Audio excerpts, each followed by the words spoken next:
देवाची स्तुती असो। आज या डोंगरावरच्या प्रार्थनेमध्ये तुमचं स्वागत। नीतिसूत्रेचं पुस्तक याचा 18वा अध्याय 21 वचन सांगतं की जीवेच्या हाती मृत्यू आणि जीवन आहे। बऱ्याचशा वेळेस आम्ही ज्यावेळेस बोलतो त्यावेळेस ही जीभ जी आहे ती गोष्ट किंवा जे काही शब्द बोलते ती जीभ आमची चांगल्या गोष्टी बोलायला पाहिजे। बऱ्याचशा वेळेस आम्ही काय करतो, जीवन न बोलता मृत्यू बोलतो आणि त्यामुळे पवित्र शास्त्र सांगतं या जीवेच्या हाती मृत्यू आणि जीवन आहे।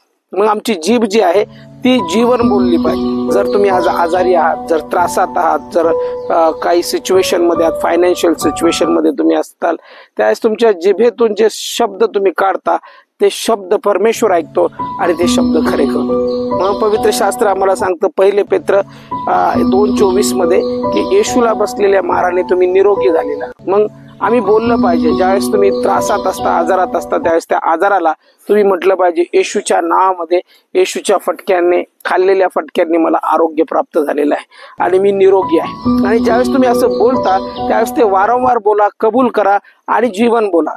ज्यावेळेस तुम्ही फायनान्शियल सिच्युएशन मध्ये आहात त्यावेळेस असं बोला की येशूच्या नावामध्ये माझी फायनान्शियल सिच्युएशन निघून गेलेली आहे। हे माझ्यासाठी प्रभू येशूने आपला स्वर्ग रिकामा केला, तो माझ्यासाठी कंगाल झाला, दरिद्री झाला आणि मला त्याने त्याची श्रीमंती दिलेली आहे। हे शब्द आम्ही बोललो पाहिजे। ज्यावेळेस मी बोलतो, पॉझिटिव्ह बोलतो किंवा ज्यावेळेस शब्द आम्ही परमेश्वराच्या वचनातून बोलतो, वचन बोलतो, त्यावेळेस ते वचन कार्य करतं। म्हणून आज जर तुम्ही त्रासात असाल, आज जर तुम्ही तुमच्या जीवनामध्ये निराश असाल, आजारी असाल आणि तो आजार जातच नसेल, तो आजार जात नसेल तर प्रार्थना करा आणि ते शब्द बोला की मी आजारी नाही, तर मी यशया 53:5 कबूल करतो। येशूने खाल्लेल्या फटक्याने मला पूर्ण आरोग्य प्राप्त झालेलं आहे। आणि ज्यावेळेस ते आरोग्य तुम्ही बोलता, मी तुम्हाला विश्वासाने सांगतो जसं तुम्ही बोलता त्याप्रमाणे घडायला सुरुवात होते। कदाचित ते तुम्हाला लगेच जाणवणार नाही, लगेच तुम्ही बरे झालेले वाटणार नाही, पण वचन तुमच्या जीवनात कार्य करेल आणि हळूहळू तुमच्या लक्षात येईल की ते आरोग्य जे आहे ते मला जाणवत आहे आणि शरीरामध्ये ते मोकळं होत आहे। म्हणून मनुष्याच्या जिभेमध्ये फार मोठं सामर्थ्य आहे। आपली जीभ जी आहे हे पॉझिटिव्ह आणि चांगल्या गोष्टी बोलण्यासाठी।